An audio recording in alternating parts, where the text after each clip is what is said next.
Hello students, आज हम set से रिलेटेड कुछ नई टर्म्स समझेंगे। सबसे पहले है यूनिवर्सल सेट। यूनिवर्सल सेट हमने पिछली क्लास में समझा था सबसेट्स। मैंने बताया था कि यदि किसी सेट के सारे एलिमेंट किसी दूसरे सेट में आते हैं तो जो छोटा वाला सेट है उसको अपन बड़े वाले सेट का सबसेट बोलते हैं। ठीक है, सपोज जैसे एक सेट है 1 2 3 4 5। एक सेट ए है 1 2। तो तुम्हें दिख रहा है ए के जितने एलिमेंट्स हैं वो सबकी सब यू में आ रहे हैं, तो हम बोलेंगे A is a subset of U. ये सबसेट का साइन बताया था मैंने। यदि मान लो सेट बी है 2 3 4, तो दिख रहा है बी के भी सारे एलिमेंट यू में आ रहे हैं, तो हम बोलेंगे B is a subset of U. एक सेट सी है 3 4 5, इसके भी सारे एलिमेंट यू में आ रहे हैं, तो हम बोलेंगे C is a subset of U. तो तुम्हें दिख रहा है कि ये जो यू सेट था उसके अंदर ये सारे सेट आ रहे थे। तो ऐसा सेट जिसके अंदर सारे सेट्स आ जाते हैं उस बड़े सेट को अपन बोलते हैं यूनिवर्सल सेट। तो ये वाला जो सेट है ये कहलाता है यूनिवर्सल सेट। तो ऐसा सेट जिसके अंदर सारे सेट्स आ जाते हैं उस बड़े सेट को अपन यूनिवर्सल सेट बोलते हैं। ठीक है, नेक्स्ट टर्म अब सेट से रिलेटेड है यूनियन ऑफ सेट्स। सेट्स का यूनियन। यदि सपोज एक सेट है 1 2 3, एक सेट है 2 3 4, तो A union B. A union B मतलब ए और बी को मिला दो, तो ए है 1 2 3, बी है 2 3 4, दोनों को मिलाया तो ये हो गया 1 2 3 4। ये आ गया ए यूनियन बी। ठीक है, तो यूनियन का मतलब क्या करना है, दोनों सेट्स को कंबाइन कर देना है विदाउट रिपीटेशन। ठीक है, कोई एलिमेंट रिपीट नहीं होना चाहिए। ये 1 2 3 था, 2 3 4 इसमें था, तो 2 3 इसमें भी है, 2 3 इसमें भी है, तो हम इसको दो बार नहीं लिखना है। जब अपन यूनियन लेंगे तो 1 2 3 4, कोई एलिमेंट छूटना नहीं चाहिए, कोई एलिमेंट रिपीट नहीं होना चाहिए। आ गया। सपोज एक सेट और होता, मान लो एक सेट सी दिया होता 5 6, हमने ए यूनियन बी तो निकाल लिया। अब सपोज क्वेश्चन में बोला है find A union B union C, तो ए यूनियन बी का जो आंसर आया था उसके साथ सी का भी यूनियन लेना है। मतलब ए यूनियन बी और सी को कंबाइन कर देना है विदाउट रिपीटेशन। तो क्या हो गया, ये 1 2 3 4 और ये सी के एलिमेंट 5 6 आ गया। A union B union C आ गया समझ में। तो हमने यूनिवर्सल सेट देख लिया क्या होता है, हमने सेट्स का यूनियन क्या होता है वो देख लिया। अब हम देखते हैं सेट्स का intersection. Intersection of sets. Suppose एक सेट है 1 2 3, एक सेट बी है 3 4 5। हमें चाहिए दोनों का इंटरसेक्शन। ए इंटरसेक्शन बी, ऐसे करते हैं अपन, ऐसे लिखते हैं इंटरसेक्शन। यूनियन को ऐसे यू से रिप्रेजेंट करते हैं, इंटरसेक्शन उसका उल्टा। अब ए इंटरसेक्शन बी की वैल्यू, ए इंटरसेक्शन बी का मतलब होता है ए और बी में कॉमन। तो देखो ए और बी में कॉमन क्या है, 3 अकेला है जो दोनों में आ रहा है, तो ए इंटरसेक्शन बी हो गया 3। ये इंटरसेक्शन हो गया। ठीक है, तो यूनियन में कंबाइन कर देते हैं जितने भी सेट्स हैं, इंटरसेक्शन में कॉमन निकाल लेते हैं। ठीक है, अब सपोज जैसे एक सेट सी है 4 5, अब तुमसे बोला जाता है बताओ A intersection B, intersection C, A intersection भी हमने निकाल लिया था 3, सी है 4 5। इसमें और इसमें कॉमन कुछ है क्या? नहीं है। इसके और इसके बीच में कोई भी एलिमेंट ऐसा नहीं है कि जो कॉमन हो। तो जब कुछ भी नहीं आ रहा है तो इसका मतलब अपना आंसर हुआ खाली सेट, कोई एलिमेंट नहीं आ रहा है, जिसको अपन नल सेट भी बोलते हैं। ये आ गया अपना answer, A intersection B intersection C. Got it? Next related term है सेट से, डिफरेंस ऑफ सेट्स। सपोज जैसे एक सेट है 1 2 3 4, एक सेट बी है 2 3। हमसे बोला जाता है find first part of the question a minus B, second part of the question b minus A. ये दो चीजें निकालनी है।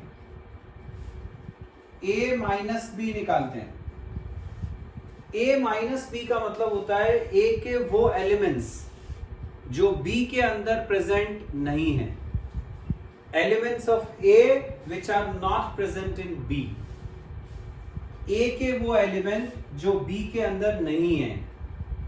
तो तुम्हें दिख रहा है a के अंदर है 1 2 3 4, b के अंदर है 2 और 3।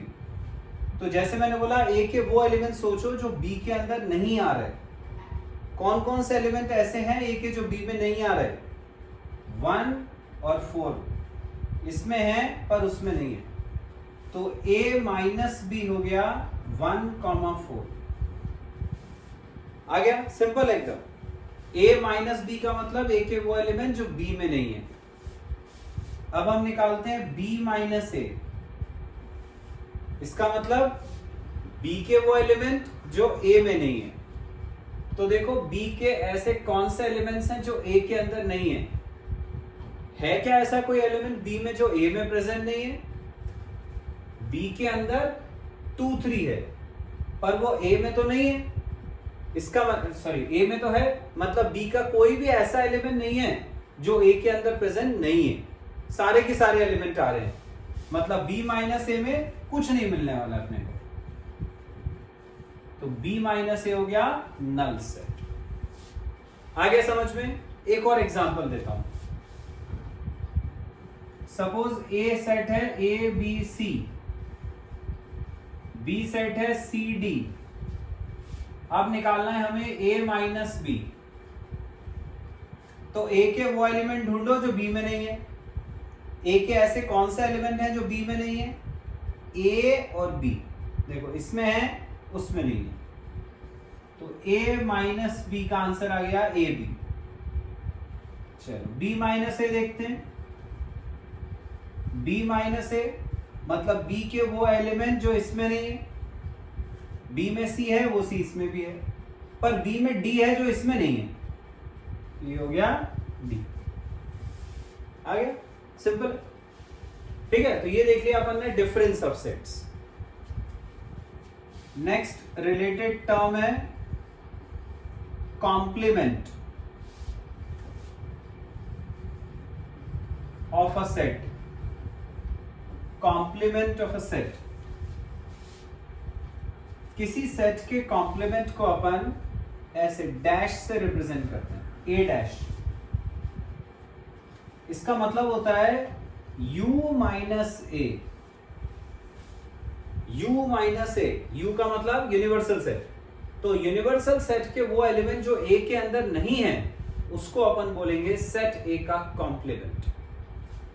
फॉर एग्जाम्पल जैसे u यूनिवर्सल सेट है, जो मैंने बोला था बड़ा सेट होता है जिसके अंदर सारे गिवन सेट्स आ जाते हैं। ये u यूनिवर्सल सेट है। a एक सेट है मान लो 1 2 3, b एक सेट है मान लो 4 5, c एक सेट है सपोज 1 6। अब मैं बोलूं what is a dash, a dash निकालना है। तो a डैश हुआ u माइनस ए, मतलब u के वो एलिमेंट जो a में नहीं है। u के ऐसे कौन से एलिमेंट है देखो जो a में नहीं है? 4 5 और 6। तो ये आ गया 4 5 और 6। ये आ गया a का कॉम्प्लीमेंट। अब सपोज हमें b का कॉम्प्लीमेंट निकालना है, b का कॉम्प्लीमेंट u माइनस b होगा, तो u के वो एलिमेंट जो b में नहीं है, u के एलिमेंट जो b में नहीं है, b में 4 5 आ रहा है, वो इसमें भी आ रहा था, तो u के ऐसे कौन से एलिमेंट है जो इसमें नहीं है, 1 2 3 और 6, ये आ गया 1 2 3 और 6, ये b का कॉम्प्लीमेंट आ गया। c का कॉम्प्लीमेंट निकालना है, वो होता है u माइनस सी, तो u के वो एलिमेंट देखेंगे जो c में नहीं है, u ये सेट था, c था 1 6, तो u के देखें कौन कौन से एलिमेंट ऐसे हैं जो c में नहीं है, 2 3 4 और 5, 1 6 तो इसमें भी आ रहा है, इसमें भी आ रहा है, ये आ गया 2 3 4 और 5, आ गया c का डैश, c का कॉम्प्लीमेंट आ गया बच्चों समझ में। अब उसी का एक क्वेश्चन देखते हैं बच्चों। सेट ए दिया हुआ है, x is to x is a natural number, set B दिया है x is even natural number, set C दिया है x is odd natural number, और सेट सी दिया डी दिया हुआ है कि x is a prime number। हमें निकालना है ये सारी चीजें, a intersection b, a intersection c, a intersection d, ऐसे 6 पार्ट्स हैं क्वेश्चन। तो तुम्हें दिख रहा है इस बार जो क्वेश्चन है वो रोस्टर फॉर्म में नहीं है, सेट बिल्डर फॉर्म है। रोस्टर फॉर्म होता है तो इजी होता है, उसमें वैल्यूज दी रहती हैं 1 2 3 4, इंटरसेक्शन है, कॉमन निकाल लिया वगैरह। लेकिन इस बार जो है ये सेट बिल्डर फॉर्म में है, तो यदि क्वेश्चन सेट बिल्डर फॉर्म में होता है तो जो उसका आंसर है वो भी अपन को सेट बिल्डर फॉर्म में लिखना पड़ता है। तो हम क्या करेंगे, पहले जो ये वैल्यूज दी हुई हैं, जो सेट्स दिए हुए हैं, उनको पहले अपन रोस्टर फॉर्म में कन्वर्ट कर लेते हैं, उससे अपना आंसर निकल आएगा। जब आंसर आ जाएगा फिर हम उसको सेट बिल्डर फॉर्म में कन्वर्ट कर लेंगे। तो ये है नेचुरल नंबर, नेचुरल नंबर जानते हो 1 2 3 4 5 डॉट डॉट डॉट, ये सेट ए हो गया। Set B even natural number 2 4 6 8 dot dot dot, set B हो गया। Set C odd natural number 1 3 5 7 dot dot dot. Set D prime numbers, prime number जानते हो 2 से स्टार्ट होते हैं, 2 3 5 7 11 डॉट डॉट डॉट, ये प्राइम नंबर्स हो गए। अब first part of the question, A intersection B, A और बी में कॉमन, ए और बी में कॉमन देखें क्या क्या है, 2 आ रहा है दोनों में, 4 आ रहा है दोनों में, 6 आ रहा है दोनों में, तो ये आ गया 2 4 6 डॉट डॉट डॉट, ये आ गया ए इंटरसेक्शन बी। अब जैसे मैंने बोला था कि जो अपना फाइनल आंसर आता है उसको सेट बिल्डर फॉर्म में लिखना है, क्योंकि जो क्वेश्चन है अपना वो सेट बिल्डर में था। तो अब ये देख रहे हो तुम 2 4 6, अब ये 2 4 6 8 वाला तो सेट वही बना ना जो अपना सेट बी था।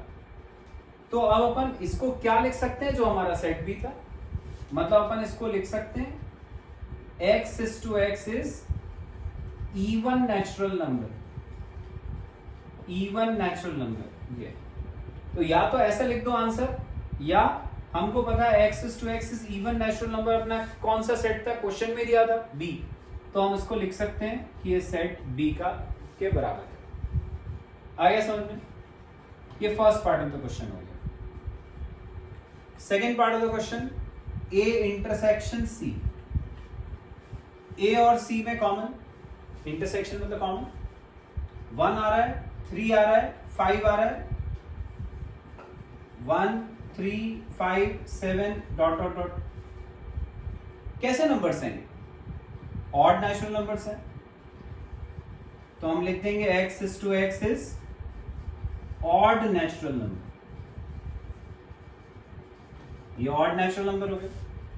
अब ऑड नेचुरल नंबर का जो सेट है वो कौन सा सेट था, सेट C था, इक्वल टू C हो गया। Third part, A intersection D, A intersection D. A है 1 2 3 4 5, डी है 2 3 5 7 11। इसमें इंटरसेक्शन 2 आ रहा है, 3 आ रहा है, 5 आ रहा है, 7 और 11 भी नेचुरल नंबर है, वो भी आएंगे इसमें, 7 11 डॉट डॉट डॉट। तो ये आंसर हो गया x is to x is prime number. और x is to x is prime number कौन सा सेट था, क्वेश्चन में दिया था D। तो इसका आंसर आ गया D। फोर्थ पार्ट देखते हैं, B इंटरसेक्शन C। B और C में इंटरसेक्शन, देखो B और C में कुछ कॉमन आ रहा है क्या? आ ही नहीं सकता, क्योंकि B में सारे इवन नंबर थे, C में सारे ऑड नंबर हैं। इवन नंबर और ऑड नंबर के सेट में कुछ कॉमन कैसे हो सकता है? कुछ भी नहीं है कॉमन। जब कुछ भी नहीं है कॉमन, मतलब इनका इंटरसेक्शन नल सेट हुआ। नल सेट को अपन ऐसे भी लिख सकते। ये हो गया B intersection C। Fifth part, B intersection D निकालना है इसमें। B और D में कॉमन, B और D में कॉमन, यहां 2 4 6 सेट आ रहा है, 2 3 5 7 11 ये सब आ रहे हैं। 2 ऐसा है जो दोनों में कॉमन है। उसके अलावा यहां पे सारे जो एलिमेंट्स थे वो सब क्या थे? प्राइम नंबर थे। तो 2 ही एक अकेला प्राइम नंबर होता है जो इवन होता है। इसके आगे तुम कितने आगे तक ले जाओ, कोई भी ऐसा प्राइम नंबर नहीं होता जो 2 से कटता हो। ठीक है, इसका मतलब ये हुआ कि सिर्फ 2 अकेला आ सकता है और कुछ नहीं आ सकता। तो B इंटरसेक्शन D हुआ 2। अब अपन को इसको सेट बिल्डर फॉर्म में लिखना है, तो हम क्या लिखेंगे? x is to x is 2। सिर्फ एक ही एलिमेंट है, x की वैल्यू सिर्फ एक ही हो सकती है, 2। अगला C intersection D। C intersection D मतलब C और D में कॉमन। इसमें आ रहा है 1 3 5 7 11, ये सब 1 3 5 7 9 11, ये ऑड नंबर्स का है। इसमें है 2 3 5 7 11, इन दोनों में कॉमन 3 आ रहा है, 5 आ रहा है, 7 आ रहा है, फिर यहां पे 9 आएगा, पर 9 इसमें नहीं आएगा क्योंकि वो प्राइम नंबर नहीं है। 11 आ रहा है, फिर इसमें 13 आएगा, 9 के बाद इसमें 11 और 13 आएगा, ऑड नंबर्स हैं, 13 कॉमन आ रहा है, डॉट डॉट डॉट, ऐसे लिस्ट बढ़ती जाएगी। ये वाले सारे नंबर देखो कैसे हैं, ये सारे नंबर्स जो हैं ये ऑड हैं और साथ ही साथ प्राइम भी हैं, किसी से कट नहीं रहे हैं। तो अपन इसको क्या लिख सकते हैं? x is to x is prime odd number. x is to x is prime odd number. ऐसा ऑड नंबर है x जो प्राइम नंबर भी है, किसी से कटता भी नहीं। आ गया समझ में? सिंपल है।